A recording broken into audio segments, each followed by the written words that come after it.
Assalamualaikum anak-anak ibu semua. Selamat pagi. Bagaimana kabarnya hari ini?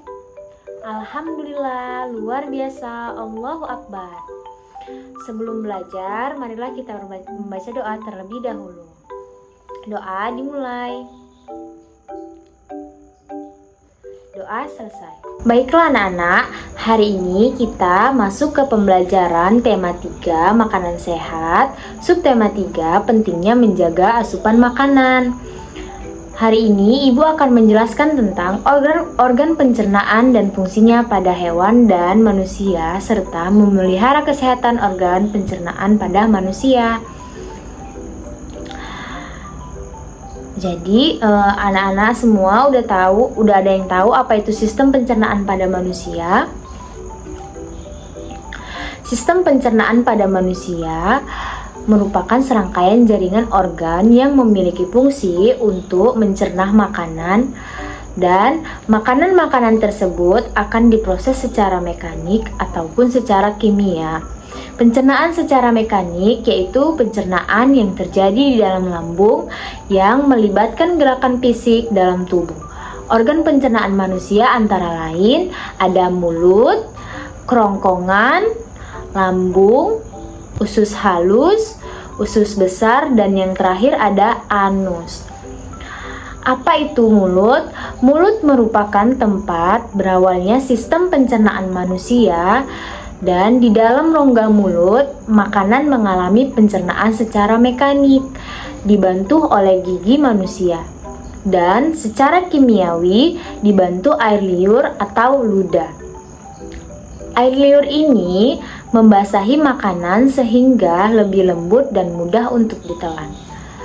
Di dalam air liur terdapat enzim yang disebut pitalin. Enzim pitalin berfungsi mengubah karbohidrat atau zat tepung menjadi zat gula.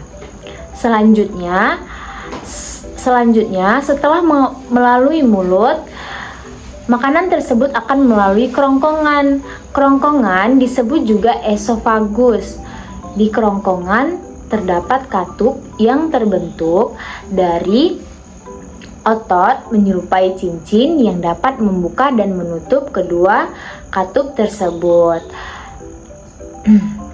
Katup tersebut adalah upper esophageal atau UES dan lower esophageal sphincter atau LES. Setelah kerongkongan, yang ketiga ada lambung. Lambung menghasilkan asam klorida renin dan pepsin yang berfungsi menguraikan protein. Di dalam lambung terjadi pencernaan secara kimiawi dibantu dengan enzim. Asam klorida berfungsi menghancurkan kuman berbahaya serta membantu otot lambung dalam melarutkan makanan. Setengah jadi enzim pepsin mengubah protein menjadi pepton, serta enzim renin mengubah susu menjadi kasin melalui lambung. Makanan akan masuk menuju usus 12. Kemudian setelah lambung, yang keempat ada usus halus. Apa itu usus halus, Bu? Usus halus terdiri atas 3 bagian, yaitu usus 12 jari, usus kosong, dan usus penyerapan. Di dalam usus halus, makanan dicerna dengan bantuan enzim dari hati, kantong empedu, dan pankreas. Hati fungsinya apa, Bu? Hati berfungsi untuk mematikan racun yang masuk bersama makanan. Empedu berfungsi mencernakan lemak dan usus, sedangkan pankreas menghasilkan enzim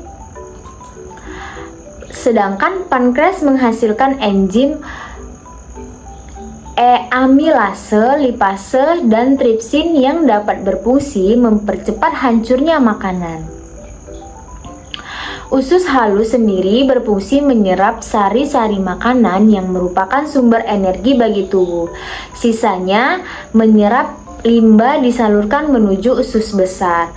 Nah, kemudian setelah itu masuk ke usus besar. Apa itu usus besar?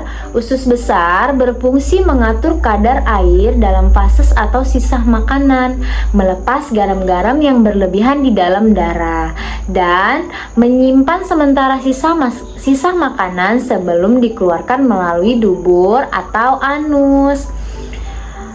Setelah itu lanjut ke anus. Anus ini pencernaan yang terakhir setelah pencernaan yang kita bahas tadi.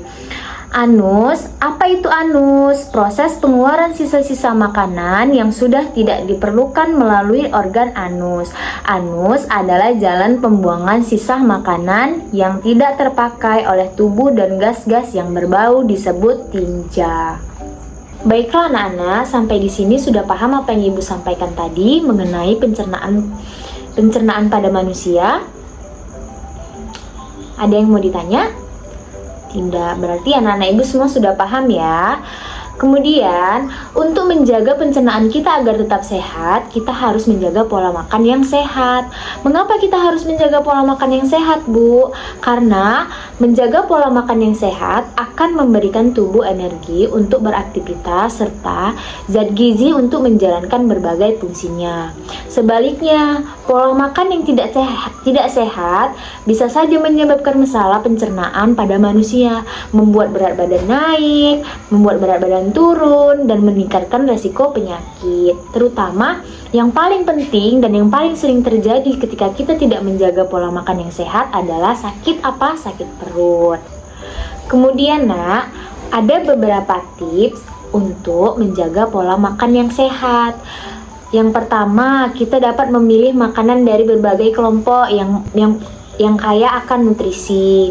Yang kedua, kurangin makan makanan yang cepat saji. Contohnya seperti mie instan dan banyak lainnya. Dan kurangin makan makanan yang gulanya terlalu banyak. Kemudian, atur ukuran porsi. Kita juga tidak boleh makan yang terlalu banyak, yang terlalu berlebihan, tidak juga makanan yang terlalu sedikit. Kemudian, banyak konsumsi sayur dan buah. Dan yang paling penting, banyak minum air putih. Kemudian ada hal yang harus dihindarin yang dapat menyebabkan pencernaan kita tidak sehat, yaitu perut kosong. Jadi sebelum kita beraktivitas, hal yang paling harus diingat adalah makan. Agar apa? Agar tidak sakit perut. Sudah? Sampai di sini sudah paham semua apa yang Ibu sampaikan ya? Ada yang mau ditanya? Tidak ada, berarti semua sudah paham ya. Ibu tutup pembelajaran kita hari ini. Assalamualaikum warahmatullahi wabarakatuh.